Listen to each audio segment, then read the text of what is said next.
Hi, Science 10. So what I wanted to do today is go over the answers to the review, and then I'll give you the take-home exam that you are going to complete and submit, and that'll be for marks. I've done the interim marks for you guys, and it should be available on my ed. So it's basically the interim marks are basically the marks prior to spring break.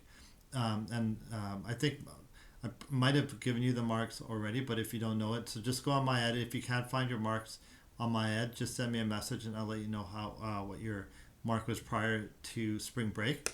And so, like I said, the stuff that we're doing now, some of the stuff is going to be taken in for marks, and I'll add that to what you had before spring break. Okay, so.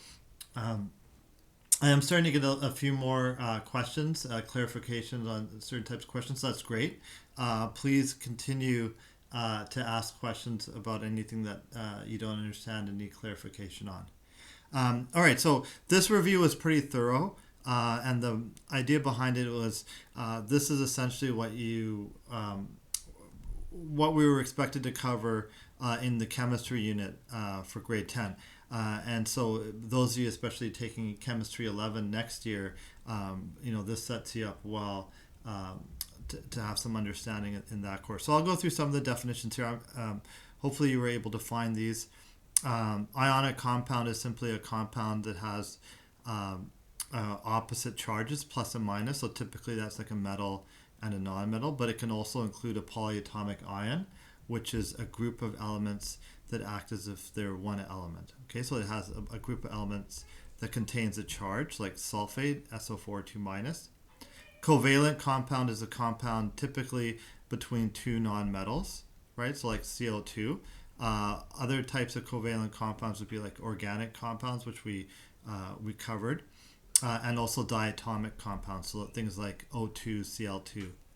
Subscript is a little number that's at the bottom of a formula. So like if it's Cl2, the subscript would be 2. Conservation of mass is the law that states that the total mass of the reactants must equal the total mass of the products, okay, in a closed system. So that means no gas is able to escape. Products are what you end with in a chemical reaction, so they're your final materials, and the reactants are what you start with, so they're your starting materials. So the products are on the right-hand side of the reaction. Reactants are on the left-hand side, so left-hand side of the arrow. Acids were a class of compounds, and we went through the properties. So acids are compounds that are going to ionize to H+. Okay, so they need to have H+ in the formula, hydrogen in the formula. And then we'll get to the properties in a further question coming up here. Bases are sort of the counter to acids. They're a group of compounds that accept the H+. Okay, so take that in. Or the other way to look at it, they're a group of compounds that ionize to OH- hydroxide. A neutral has to do with pH, so that's a pH of 7. An indicator is a material that changes color based on different pH values. So like an example would be like litmus paper. Conductivity is the ability to transmit an electrical charge or transmit heat. Okay, so like copper wire would be able to conduct. Corrosive is a material that can cause a burn, like a skin burn, or it can cause rusting of metal. Caustic is another name for basic. pH scale is a scale that's 0 to 14 that measures relative acidity. So from the pH scale, you should know that the acids have a pH less than 7, bases have a pH greater than 7, and if something is neutral, it has a pH of 7. A salt is a compound that's formed, another class of compound that's formed in a neutralization reaction. A neutralization reaction is a reaction between an acid and a base. It produces a salt as well as water. Metal oxides are a type of compound, so like it has a metal and an oxygen, so something like MgO, right? Magnesium oxide. And these are compounds, when they mix with water, they form bases. Non-metal oxides like SO2, these are a group of compounds that when they mix with water, they result in acids. Okay, so this is like, we had talked about this before the break. This would be like your a component that causes acid rain. Okay, so you have non-metal oxides that go into the atmosphere and then mixing with the moisture and coming back down as acid rain. Organic compounds are carbon-based compounds. Okay, concentration is the amount of solute. So that's amount of the smaller, solute is a smaller material within a larger solvent. Okay, so like concentration could be expressed as a percentage, or it could be mass per volume. So the more so think about if we're making,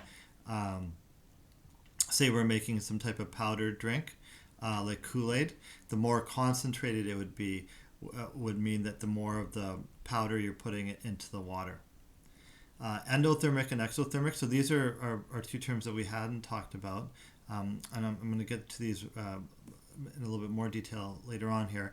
But endothermic basically means that it's energy is taken in or consumed. Exothermic means that energy is being released. So another way to look at it is if you had a reaction, say you had a reaction of A going to B, the endothermic means the energy would be on the reactant side. Exothermic means the energy would be on the product side, so it's being released. Energy could be in the form of heat. Okay. Single, double, neutralization, synthesis, decomposition, and combustion. So these were the different classes of reactions that we had looked at. So you should be able to predict, based on simply the reactants, what type of these different reactions it is, and from that recognition you should be able to figure out what the products are going to be. A precipitate is a solid formation, so like sometimes when you have two liquids mixing, it forms a solid. Reaction rate, so this is another thing we hadn't talked about. Reaction rate measures how fast a reaction proceeds. So the greater the speed, the higher the reaction rate is. Okay, so this could be something that's measured in, say, grams per second. Okay, if you're forming some type of solid. A catalyst, another term we hadn't gone through. A catalyst is basically something the chemist puts in a reaction to cause a reaction to go faster without itself being consumed. Okay, so especially from an industrial sense, when you've got you're manufacturing or making something, you want to be able to make it as fast as you can, and so that's where the idea of a catalyst comes in. In biology, we kind of talked about things that speed up biological processes. Those were called enzymes. Okay, so an enzyme is a biological catalyst, and the key point here is that it does not itself get consumed, meaning the materials that you would have produced anyways are still going to form. The catalyst doesn't interfere with what's being formed. It simply creates an environment for the reaction to occur faster. Okay, so the Roman numerals and the prefixes, we'll get to these with the compounds, okay, on the next page.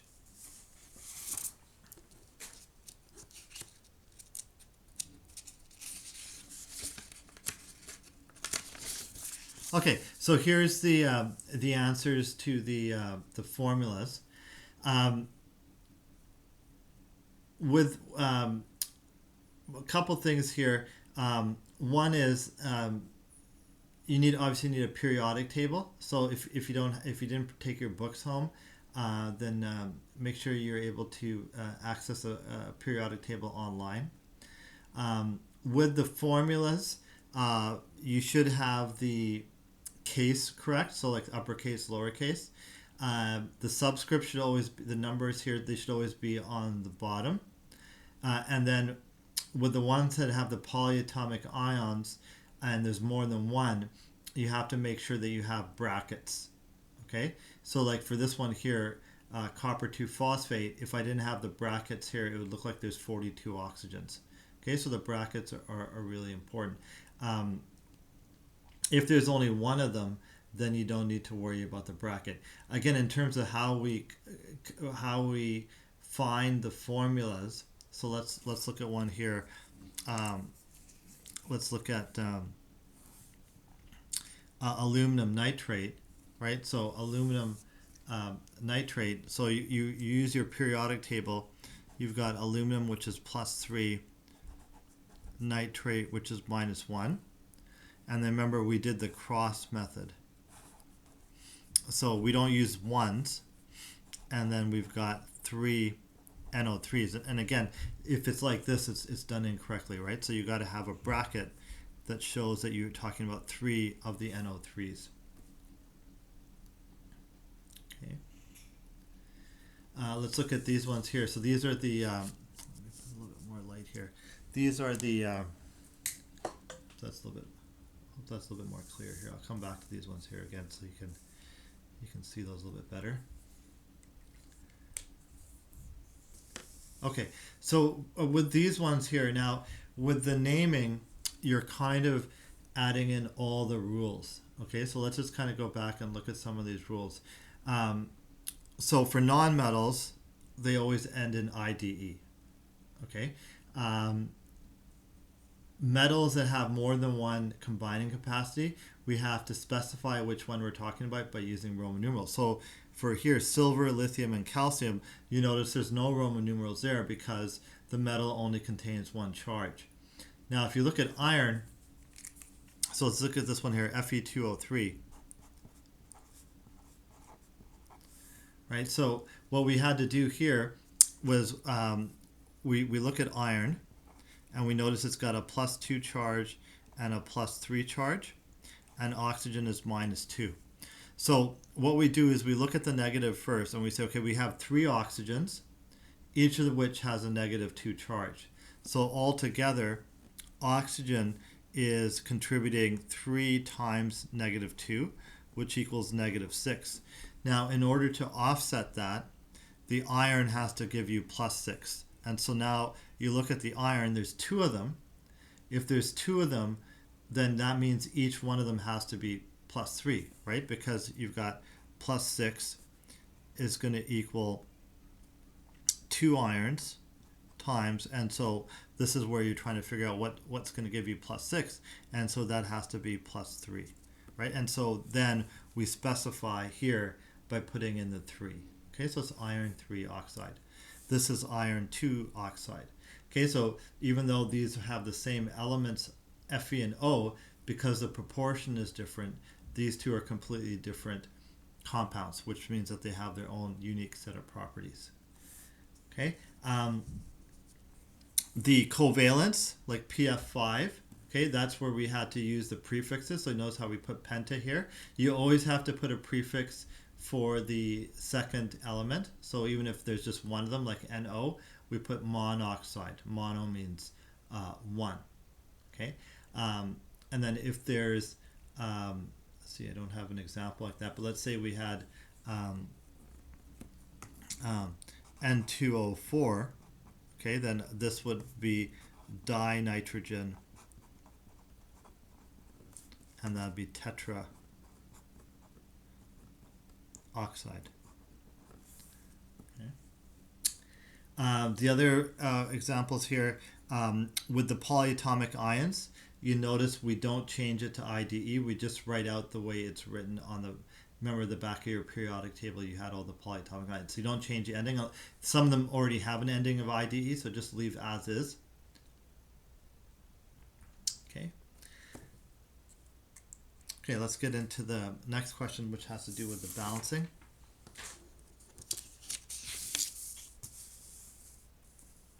Okay, so remember how this worked. This was just a trial and error method. Balancing is a consequence of the law of conservation of mass. So you're trying to ensure that both sides have equal amount of mass, and if they have the same number of each element, they'll have the same mass. Okay, so again, when you do these questions, you should be able to confirm to yourself that you've got it correct. Just do a mental check. Like for example, for the first one, I can see I've got 2 Fe's here. I've got 2 Fe's. 3 times 2, I've got 6 chlorines. 2 times 3, I've got 6 chlorines. Okay, so that's what you need to do to make sure that both sides are the same. Some of the reactions you get might already be balanced, in which case you don't have to put any numbers. Okay. Number 7, so pH. So remember, it's a 14-point scale. Below 7 is acidic, above 7 is basic, 7 is neutral. Each unit of variance is a difference of a factor of 10 in terms of strength. So remember, as the lower number is more acidic, so 2 is more acidic than 6. This is off by 4 units, 2 and 6. And so each one of those is a factor of 10. So how much stronger is 2 than 6? It's 10 times 10 times 10 times 10, right? So I said that 4 times, which is going to be 10,000. Above 7, again, is basic. These indicators, I might give you an indicator question. Yeah, I am going to give you an indicator question on the test. So I'll give you the indicator chart. And this is just basically utilizing the chart to figure out what the color is going to be. Remember, we did a lab on acids and bases before the holidays. With acids, remember, there's naming that goes beyond the set of rules that we had looked at. So here you've got 3 different compounds that sort of look the same.